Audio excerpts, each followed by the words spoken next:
Welcome to CEO Money. I'm Michael Yorba. Thanks for joining with us. All right, I have Dr. Diane Hamilton on the show today. She's the CEO of Tonerra. Dr. Hamilton, welcome to the show. Thank you for being here. Thank you for inviting me. Excited to be here. Tell us a little bit about yourself, and then I want to dive right into your research on behavioral issues that impact performance.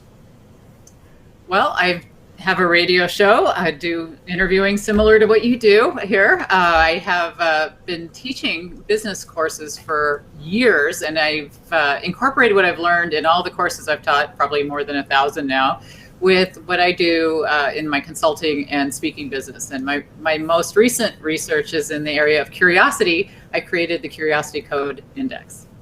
Tell me about the Curiosity Code Index, or tell our audience about that.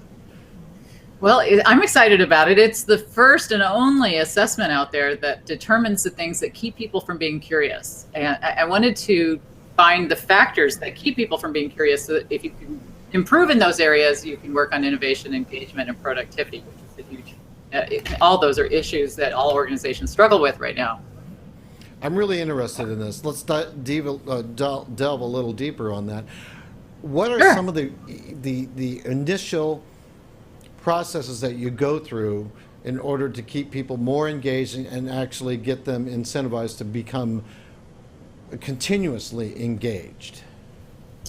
Well, you probably have seen Gallup's numbers that we have a very disengaged workplace. So to become more engaged, we have to ask questions. We have to let people ask whatever it is that they want to find out about their jobs. They want to be able to promote people into jobs that are really well aligned to what their interests are. But if you don't let them explore and ask questions, or don't ask them what they're interested in, you're probably going to have people who are misaligned. And so that's a huge problem. Now, there are some real hurdles in that process and the impact on performance. Give us some idea what happens when you go through the process and some of the hurdles that you've found a better pathway to overcome. Well, what we start with is we measure everybody's factors that impact their curiosity. So we start by looking at what those 4 factors are. And those 4 factors are fear, assumptions, technology, and environment. And when they go through training, they determine, how much these are problems for them, because we all have the same issues. It's just a question of how much each one is problematic.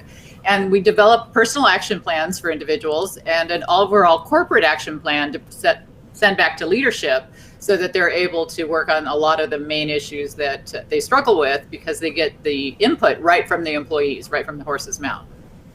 Yeah, that just is, it's so gut level, so common sense, yet people don't really, they don't really stop and think about what the root cause is of poor performance in a corporate environment without going to the needs and the passions of the people that build that thing. Am I on cue with you? You are. It's so funny because I've interviewed so many experts on my show who are either creativity experts or motivation drive experts. And when you ask them what comes first, they all say curiosity. So I liken it to baking a cake. If you mix all the ingredients, you put them into the pan, you put the cake in the oven, what happens? Well, nothing if you don't turn on the oven, right? And that's what we're doing in the workplace. We're mixing all the drive and motivation and trying to get productivity, but nobody's turning on the oven, which is the spark, and that's curiosity. You mentioned that there's some famous people that have worked with you in your processes and you've helped improve. Can you elaborate on that? Give us some idea that some of the kind of people that you've worked with. If you want to drop some names, that's fine. But I want to hear the interesting stories. We had this problem, we went through this process, and this was the result. Can you give me 1 or 2 of those? Yeah, well, we're working with a whole different or wide range of people right now. I'm working with a group out of the Netherlands who's going to incorporate this. We're working out of California. So it goes it just depends on different areas of what the specific situations are.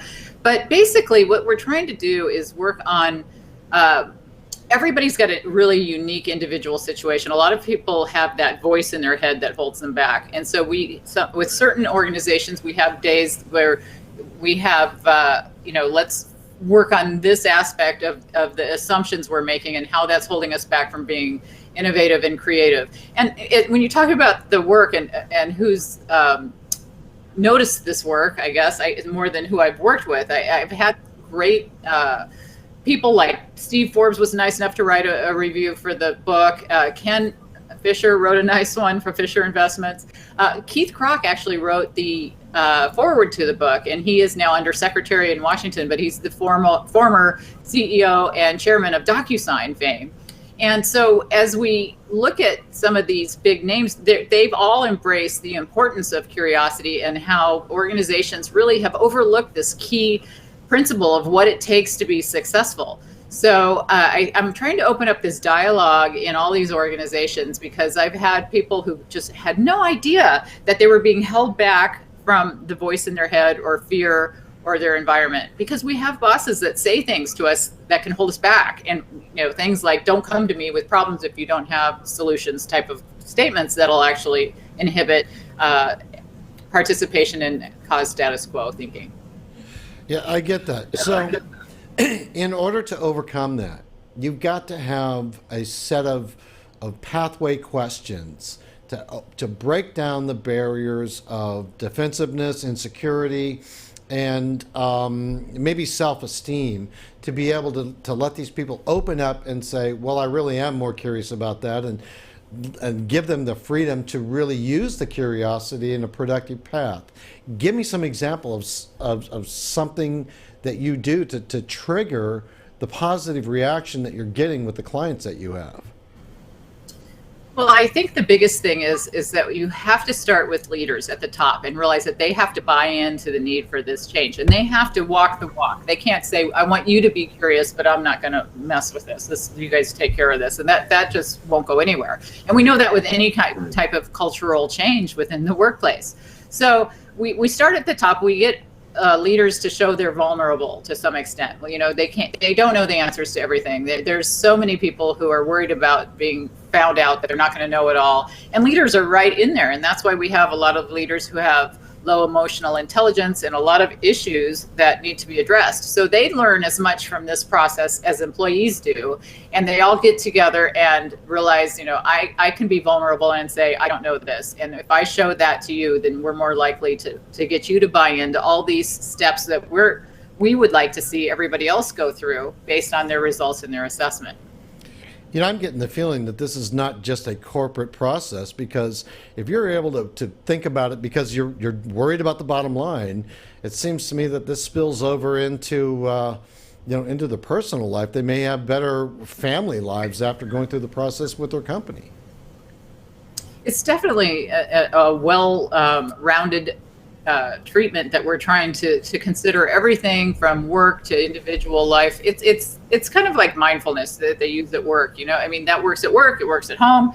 And curiosity is something that it's just so fun to see the light bulb come on people's faces when they realize the impact it could have. I've met Steve Wozniak, I've met very famous name people, and if you read Steve Wozniak's book, one of the reasons he's so curious is his father specifically, helped make him be that way by encouraging him to ask all these questions, to put gadgets together and to tell him why things worked. And no question was considered a bad question. And if you don't have that growing up, your environment, as I mentioned, there's fear, assumptions, technology, and environment, which FATE of an acronym, your environment is really influential. So yes, it impacts you and your curiosity, and you can go back and use these tricks and tips and everything that you learned, the strategies, I should say, to get better at home and at work. Okay, so I want to make sure I've got the key to this. The key is to draw everybody in and allow them to participate in problems and solutions, and not just try and be the all-knowing Wizard of Oz for everybody. Right. You're not going to like everything. You got to try things. You got to ask questions. You got to explore. And I think a lot of people have just told themselves through the voice in their head, their assumptions, that this isn't going to interest me. I've never liked that in the past. This teacher was boring, whatever it is. And we have to get out of that mindset that just because we didn't like it in the past, we won't like it now. And if leaders let us explore different areas, some leaders actually hire people and then decide what jobs they're good for later. They don't even have job descriptions if they think somebody's really great, right? So we don't want to force a square peg into a round hole, or we want to make sure that we're getting people aligned, because as technology's taking over, all these jobs are going to be taken over, and we need to move people into where they would be best aligned. Got it. All right. Well, I'm glad Rich Loughran put us together. I want to thank you for being a guest on today's show. Oh yeah, Rich is the best. Thank you so much for having me on. My pleasure. All right, you've been watching CEO Money with Michael Yorba. Thanks for joining with us. Like us on Facebook, follow us on Twitter, and subscribe to our YouTube channel.